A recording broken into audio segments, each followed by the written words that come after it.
الحمد للہ وحدہ والصلاة والسلام علی من لا نبی بعدہ اما بعد فاعوذ باللہ من الشیطان الرجیم بسم اللہ الرحمن الرحیم وقد اضلوا كثيرا ولا تزد الظالمین الا ضلالا مما خطیئاتهم اغرقوا فادخلوا نارا فلم یجدوا لهم من دون اللہ انصارا۔ اور بلا شبہ انہوں نے بہت لوگوں کو گمراہ کیا، اور ظالم لوگ گمراہیوں ہی میں اضافہ کا سبب بنتے ہیں۔ وہ لوگ اپنی خطاؤں کی وجہ سے غرق کر دیے گئے، پھر اس کے بعد نارے جہنم میں جھونکے گئے تو وہ اللہ کے سوا کسی کو بھی مدد کرنے والا نہ پا سکے۔ آج ہماری سورہ نوح کی آیہ مبارکہ نمبر 25 تک کی تلاوت و ترجمہ کا شرف نصیب ہوا۔ سامعین، کل کے درس مبارک میں ان بتوں کا ذکر کیا گیا، 5 وہ بت جو زمانہ حضرت سیدنا نوح علیہ السلام میں قوم نے انہیں اپنا خدا اور معبود بنا رکھا تھا۔ اس کے بعد ان کے اثرات کیا ہوئے اور ان کی وجہ سے تباہی کیا ہوئی، اللہ تعالیٰ نے اس کا یہاں ذکر کیا ہے۔ وَقَدْ أَضَلُّوا كَثِيرًا، کہ انہوں نے بلا شبہ بہت لوگوں کو گمراہ کر دیا۔ کل اس کی تفصیل میں نے بتائی تھی کہ یہ ود کیا ہے، اور اس کے بعد یہ یغوث کیا ہے، یعوق کیا ہے، سوا کیا ہے، نصر کیا ہے، اس کی ساری تفصیل آپ نے کل سنی ہے۔ اب اللہ تعالیٰ نے فرمایا کہ یہ خود گمراہ ہو گئے، گمراہ کر دیے گئے۔ قرآن پاک میں ایک آیہ مبارکہ ہے، اس کا درس پیچھے آپ سن آئے ہیں، بہت پہلے کی یہ بات ہے کہ اللہ تعالیٰ نے جہنم کا ایندھن جو ہے لوگ اور پتھر بتائے۔ ارشاد رب ذوالجلال ہے وقودها الناس والحجارہ، کہ یہ جو جہنم ہے اس کا جو ایندھن ہے، جو اس کا وقود ہے، وہ کیا ہے؟ الناس والحجارہ، لوگ اور پتھر۔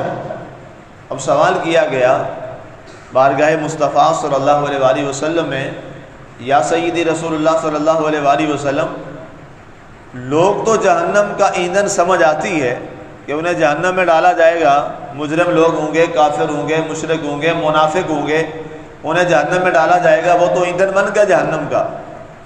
پتھر کس طرح ایندھن بنے جہنم کا؟ پتھروں کو تو ڈالنا آگ میں یہ محسود ہے، اس کا کیا مقصد ہے؟ یہ تو نہ مکلف ہیں، نہ ذی شعور ہیں، نہ ذی روح ہیں، نہ ذی جان ہیں، ان کا جہنم میں پھینکنے کا کیا مقصد ہے؟ تو جواب دیا سرکار دو عالم صلی اللہ علیہ وسلم نے کہ ان پتھروں سے مراد وہ پتھر ہیں جن کی عبادت کی گئی، جن پتھروں سے بت بنائے گئے، جن پتھروں سے بتوں کو تشکیل دیا گیا، چونکہ اس زمانے میں جتنے بت بنتے تھے وہ پتھروں کو تراش کے بنائے جاتے تھے۔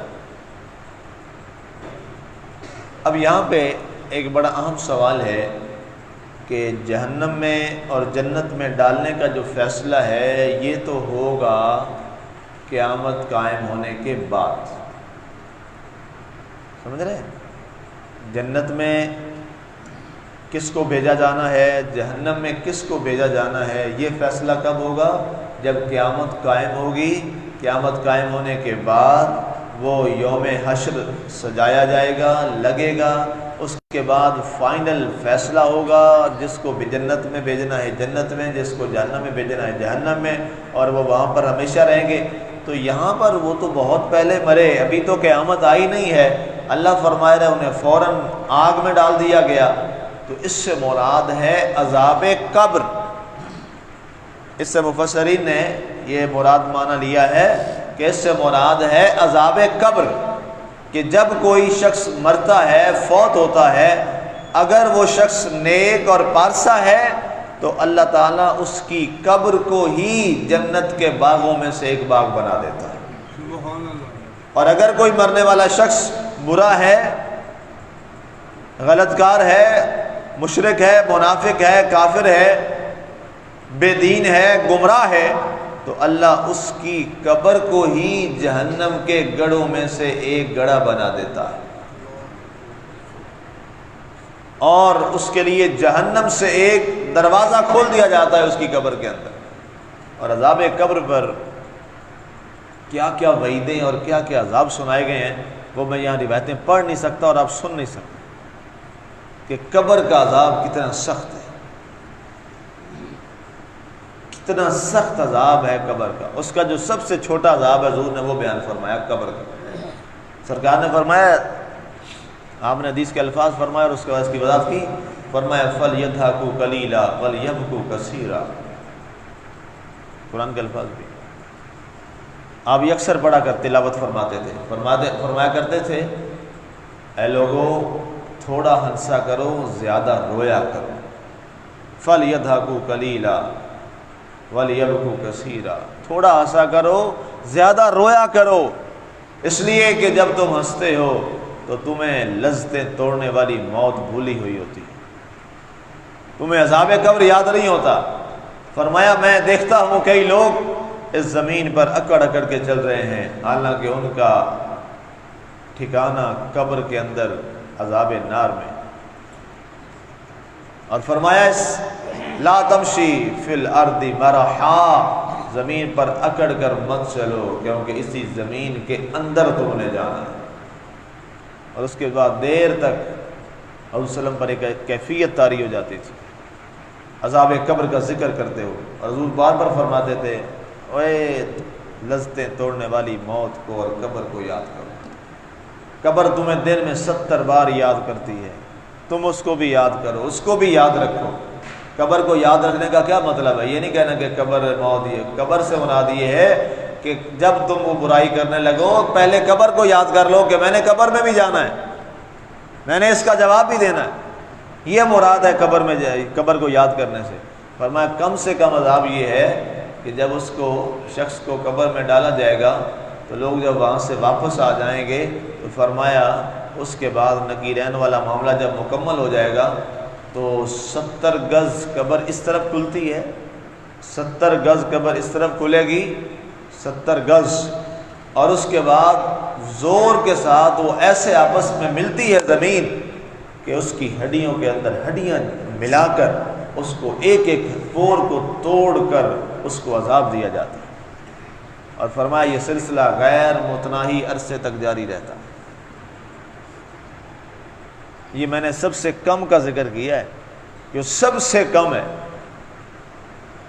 اور کثیر کی تو وہ روایتیں یقین کریں وہ بندہ ایک نشست میں وہ حدیثیں ہم پڑھ نہیں سکتے۔ عذاب قبر کے پورے پورے چیپٹر محدثین نے بنائے اپنی کتابوں کے اندر۔ تو فرمایا اس سے مراد کیا ہے؟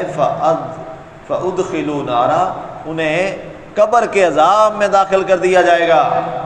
فَلَمْ يَجِدُوا لَهُم مِّن دُونِ اللَّهِ أَنصَارًا، اور یہاں کوئی مددگار نہیں ہوگا، اکیلا۔ آج جن کی وجہ سے آپ اللہ کی نافرمانیاں کرتے ہیں، آج جن رشتوں کی وجہ سے آپ ناجائز کے ساتھ کھڑے ہو جاتے ہیں رشتے نبھانے کے لیے، آج جس اولاد کی خاطر آپ حق کو چھوڑ کر ناحق کے ساتھ اولاد کے لیے کھڑے ہو جاتے ہیں اور اولاد کے لیے حرام اور ناجائز کماتے ہیں، تو یاد رکھیے گا نہ قبر میں اولاد نے ساتھ جانا ہے، نہ قبر میں رشتہ داریوں نے ساتھ جانا ہے، نہ قبر میں تعلقات نے وہ جانا ہے، نہ اس مال و زر نے اور محلات نے جانا ہے۔ قبر میں جانا ہے تو صرف آپ کے اعمال نے آپ کے ساتھ جانا ہے۔ جب بندہ دنیا سے جاتا ہے کوئی ساتھ نہیں جاتا، ساتھ جاتا ہے تو صرف انسان کا عمل جاتا ہے، چاہے وہ اچھا ہے چاہے وہ برا ہے، اچھا ہے تو وہ بھی ساتھ جائے گا اور برا ہے تو وہ بھی ساتھ جائے گا۔ تو لہٰذا قبر کی تیاری کے لیے ہمیں یہ سوچنا ہے کہ جب ہمارے ساتھ کوئی بھی نہیں جائے گا اکیلے ہم جائیں گے۔ اتنے عرصے سے آپ لوگوں کو دفنا رہے ہیں، جنازوں میں جا رہے ہیں، قبرستان میں جا رہے ہیں، کبھی دیکھا ہے کسی کے ساتھ کوئی باپ کے ساتھ بیٹا بھی کبھی گیا ہو؟ بیٹے سے بڑی محبت ہوتی ہے، تو کبھی باپ بیٹے کی قبر میں چلا گیا ہو کہ نہیں مجھے بھی ساتھ بند کر دو، کبھی ایسا نہیں، کوئی بھی، سارے رشتے بس. اور بلکہ ہوتا کیا ہے، وہی جن سے ایک لمحہ کے لیے جدائی برداشت نہیں ہوتی تھی، اب آواز کیا آتی ہے، جلدی کرو جلدی کرو دفن کرنے میں دیر نہ ہو جائے. اب یہ صدا لگائی جاتی، جلدی کرو بھائی دیر نہ ہو جائے. اور سب سے پہلے وہ منظر نامہ بڑا خطرناک ہوتا ہے، یقین کیجیے، ہمت نہیں پڑتی. میں تو بڑی مشکل سے، وہ مٹھی اٹھائی نہیں جاتی مجھ سے، جب قبر میں دفنایا جاتا اور سارے اکٹھے شروع ہوتے ہیں، آؤ جی اس کے اوپر مٹی ڈالو، اس کے اوپر مٹی ڈالو. اور سب سے پہلے لوگ دوڑ دوڑ کر مٹی پکڑ کے اس کے اوپر ڈال رہے ہوتے ہیں. سب سے بڑی سزا کیا ہوتی ہے لوگوں کو دنیا میں، اس کے اوپر مٹی ڈال دو. ایسا ہی ہے نا جی. اور آج وہی جو بڑے قریبی تھے اور یار، جگری یار تھے اور رشتہ دار تھے اور قریب کے رشتہ دار تھے، کیا کر رہے ہیں، آؤ بھائی مٹی اس کے اوپر ڈال دو، تم بھی ساری نہیں ڈال سے، چلو تھوڑی سی چلو بھر کے ڈال دو. یہ ہماری حیثیت اور حقیقت ہے. قبرستان میں جاتے ہو تو یہ چیزیں دیکھا کیجئے، یہ غور کیا کیجئے. جنازوں میں جاتے ہیں، قبر میں اتارتے ہیں تو ذرا اس وقت ذرا غور کیا کریں. لیکن ہمارے تو ایسے حالات ہو گئے ہیں، ہمیں تو کھلی قبریں بھی ہماری زندگیاں نہیں بدل رہی، پتہ نہیں کیا مسئلہ ہو.